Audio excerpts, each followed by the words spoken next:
Today, guys, we are making quinoa with roasted butternut squash, currants, and chickpeas. It's a protein powerhouse. It's gonna get you through your day. It's gonna be delicious. And you can also feel self-righteous that you've eaten a really healthy meal. I call that a winning trifecta. So, what I need to gather are my ingredients. I need to remember how I wanted to do this. Okay, so I'm gonna do something a little special right now. To plump up these currants, red wine vinegar, that I'm gonna heat up in the pan I am next going to use to cook the quinoa in. You can use with hot water too, but I like that they're gonna be almost like quick pickled in this hot red wine vinegar. I'm gonna take these and I'm gonna throw them in the bowl where we're gonna make our dressing for the quinoa. And just let them sit and plump and hydrate. Now we're gonna make the quinoa.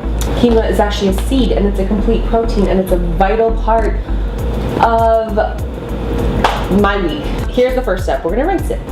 This is 1 part quinoa. We need 1.5 cups of liquid, whatever we're gonna use. We're gonna use water today. Okay, now that we're good and clean, the water is running clear at the bottom. We're gonna turn it over a medium heat and we're gonna toast these little suckers. So spread it out on the bottom, leaving little pockets for the steam to evaporate, and then stirring every once in a while because you don't want to burn them. The way you'll know it's done toasting is you'll actually start to smell almost like popcorn. It should smell like that sort of nutty aroma that popcorn gets. This is the moment of glory right here. You cannot walk away. You have to stay here and stir your quinoa until it is perfectly toasted, smelling like rich little nuts. Okay, now we take 1.5 times what we used with the quinoa. Now we're going to bring this and come up to a boil.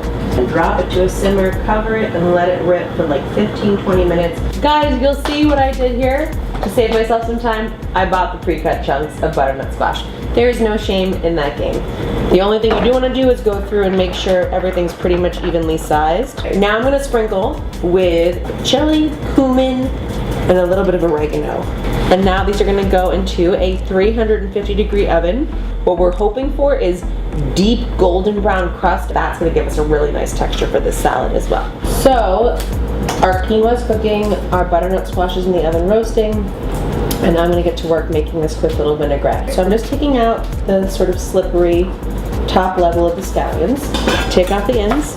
You want the light green parts and probably about halfway up the darker green. Currants that have been soaking so happily over here, along with all of that vinegar, which is going to help us grow the vinaigrette. Nice, healthy dose of olive oil. We need some salt, definitely. Some pepper, a little squeeze of Dijon, just a touch of maple syrup.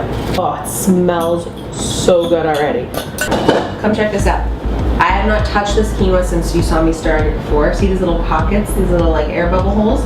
That's all the steam evaporating off. And at the top layer, you'll see the quinoa is nice and fluffy. These little spirals have come out of each grain, which means they're fully cooked. One of the tricks to making a really good quinoa salad is not having it be gloopy or wet feeling still. You want individual plump grains.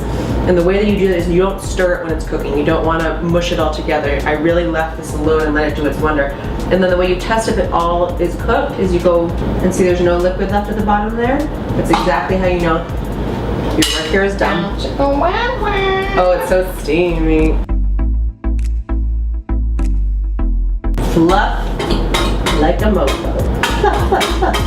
Ooh, turn the heat off, let it sit for 5 minutes. That's going to absorb the last bits of steam so you don't get any wetness. Now we're just waiting on butternut squash. So you want to get our nails done?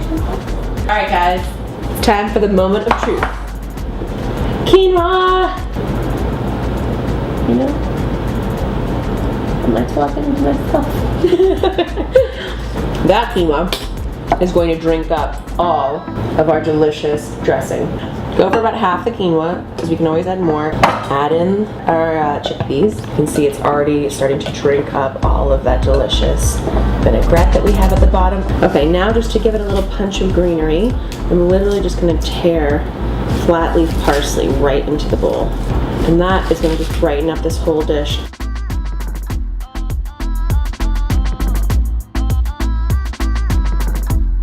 Now it's time to get the butternut squash out of the oven. Check it out right now. Oh yes. All these little golden brown bits. That's what we were hoping for. Dreams really do come true. Dreams really do come true. See that? See that gold?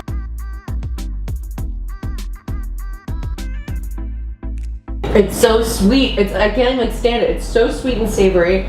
The bottom has this incredible chew to it. It's like taffy. We're just gonna nestle these little golden nuggets all over our quinoa plate. I challenge anyone who thinks quinoa is boring to take a bite of this dish and tell me that's true.